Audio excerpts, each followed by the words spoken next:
Bonjour à toutes et à tous, vous écoutez Cinécast. Salut Thibaut. Salut Guillaume. Cinécast, c'est le podcast qui, chaque semaine, vous recommande des films à voir au cinéma, en streaming ou VOD. Aujourd'hui, on vous parle d'une comédie française qui sort le 18 mai 2022 en France et en Belgique. Un film de Philippe Guillard. Sais-tu qui est Philippe Guillard, Thibaut? Allez, comme ça, toi, direct. Ouais, parce que moi, je sais qui c'est.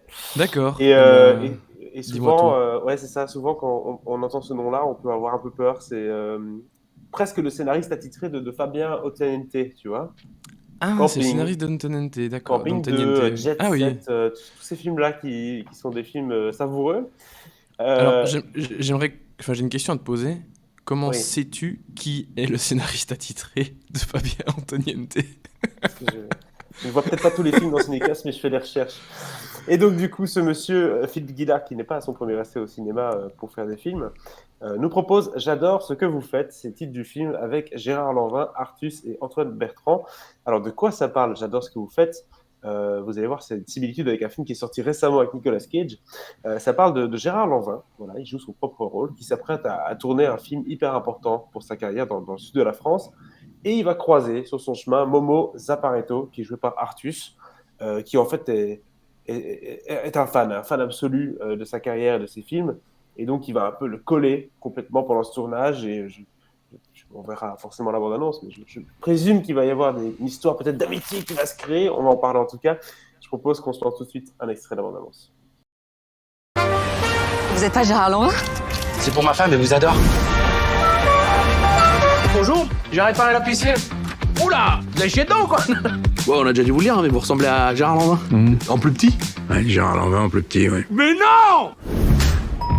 Est-ce que vous croyez que c'est possible de venir sur le tournage? Ouais, oui, pourquoi pas, ouais. Mais pas demain, parce que c'est mon premier jour, j'aimerais être tranquille. Il y a 7 personnes qui sont devant la loge et qui vous demandent. Non.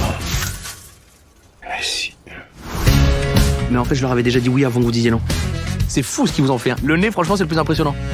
Waouh. Le nez, c'est le mien. Il est super le nez, Gérard. Hein. Il est super, le nez Gérard. C'est donc la réplique, la petite blagounette d'Artus. Film qui, de prime abord, en effet, ressemble un petit peu, dans les grandes lignes, au film avec Nicolas Cage, un talent en or massif. Thibaut, tu as vu le film, qu'est-ce que tu en as pensé? Alors, je vais pas te mentir, quand je suis allé à la projo presse du film, j'y allais un peu avec les pieds de plomb, quoi. Hein. Déjà, t'as le cachet Festival de l'Alpe d'Huez. Gérard Lanvin et Artus en grand, là, comme ça, la gueule en grand sur le poster.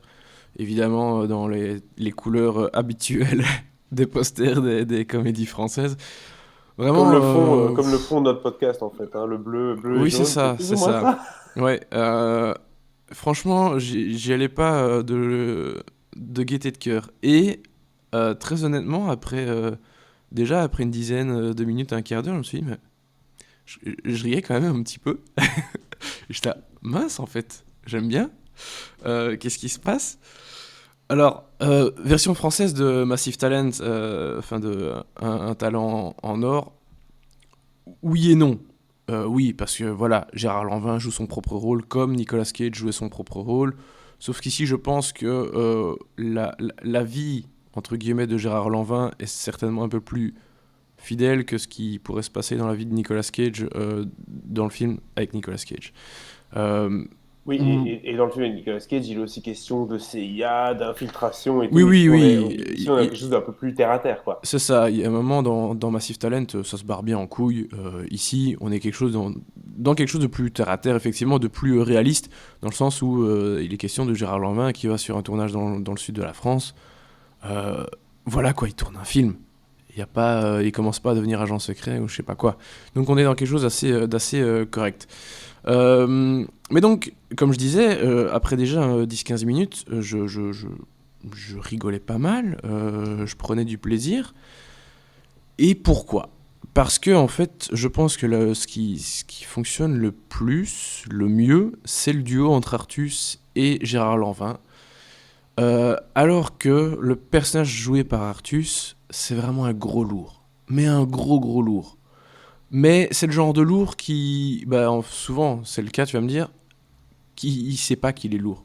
Ou à un moment, il pense qu'il y a peut-être un truc qui va pas, qu'il faut pas exagérer. Et il va te le dire, mais je vais pas vous déranger plus longtemps, hein, machin.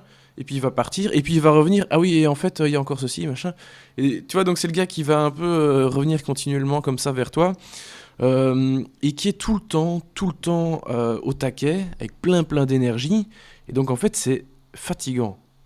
Mais en tant que spectateur, quand j'ai vu ça, bizarrement, ça m'a pas fatigué, mais je trouvais que ça dynamisait assez bien le film, le récit. Bon, alors le récit, c'est simple, effectivement, t'as déjà un peu mis le doigt dessus. Euh, le mec, il en peut plus, il va un peu... Enfin, Gérard Lanvin en a évidemment plein... il en a marre du personnage d'Artus, qui va quand même réussir à s'incruster sur le tournage du film. Bref, il va passer beaucoup de temps avec. Et à un moment, il va quand même comprendre que l'autre en a marre de lui. Il va y avoir bisbrouille, machin. Enfin bref, hein, je te laisse imaginer le bazar. C'est pas très original en soi, mais je trouve qu'ils en font des choses qui fonctionnent quand même. Donc c'est pas mal. Et comme le personnage de Momo est tout le temps dans l'énergie, ça fuse dans tous les sens, c'est des petites phrases, ça m'a pas saoulé et je trouve que ça rythme bien le film en fait. Donc voilà, je trouve que c'est pas du tout la catastrophe à laquelle je m'attendais. Mais je trouve que Gérard Lanvin, pour ça, il est parfait dans le rôle du contre-pied, même dans Camping avec Franck Dubosc. Le premier film marchait pas mal parce qu'il y avait justement Gérard Lanvin face à Franck Dubosc, qui fait son campeur voilà.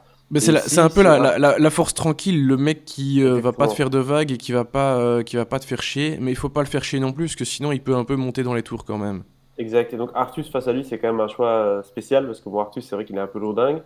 Mais justement, quelqu'un de lourdingue avec Gérard Lanvin en face, ça peut donner un équilibre finalement, un peu Ouais, inattendu. ouais. Mais c'est le cas de ce film, visiblement. Ben oui, je trouve que c'est le cas du film, qui honnêtement est pas toujours très bien écrit, hein, faut pas se mentir, hein, il y a des soucis, mais je trouve qu'il y a eu une chouette énergie qui se dégage du film, qui se dégage des comédiens et des personnages, hein, parce que mine de rien, évidemment, ils sont attachants tous les deux. Bon, Gérard Lanvin, il a un rôle un peu bâtard de devoir jouer son propre rôle, mais bien sûr, quand tu joues ton propre rôle, euh, t'es quand même pas tip-top comme t'es dans la vraie vie, c'est normal. Euh, mais voilà, il y a une chouette énergie qui se dégage des personnages, il y a une certaine alchimie entre eux. Donc voilà, pour moi, oui, ça fait quand même plutôt bien le boulot. Après, c'est pas incroyable non plus, hein, c'est pas la comédie de l'année, mais vraiment, je m'attendais à quelque chose d'assez horrible. Oui. Désolé. Et Et voilà, il y a une certaine bonhomie, une certaine sympathie qui se dégage du truc. Et voilà, ça m'a plutôt bien plu. bah, si tu savais qu'un jour tu allais bien aimer un film fait par celui qui a écrit Camping, je Bah sais alors, pas si. j'ai vu que le premier, un des campings, je trouve pas ça fameux, je sais même pas si je suis arrivé au bout du truc, mais il y a pire. Il y a pire que le premier camping. Non, ça c'est sûr. Il y a toutes les Qu'est- suites. Qu'est-ce que tu Donc donnes comme évidemment, note à ce voilà. film, Thibaut? Bah écoute, c'est un sympathique et de bon cœur, 2 étoiles. Bah, Voilà. écoute, 2 étoiles, c'est parfait pour ce genre de comédie. Je Ouais. pense que voilà, ça fait le boulot. Il y en aura plusieurs des comédies françaises assez sympathiques cet été qui vont arriver. On en parlera d'ailleurs très prochainement dans le podcast. 2 étoiles, du coup, pour J'adore ce que vous faites, film qui sort donc le 18 mai en Belgique et en France. Voilà qui conclut cet épisode. N'hésitez pas à partager votre avis sur ce film dans les commentaires. Et si ce n'est pas déjà fait, à vous abonner au podcast sur la plateforme de votre choix. À très bientôt pour de nouvelles recommandations.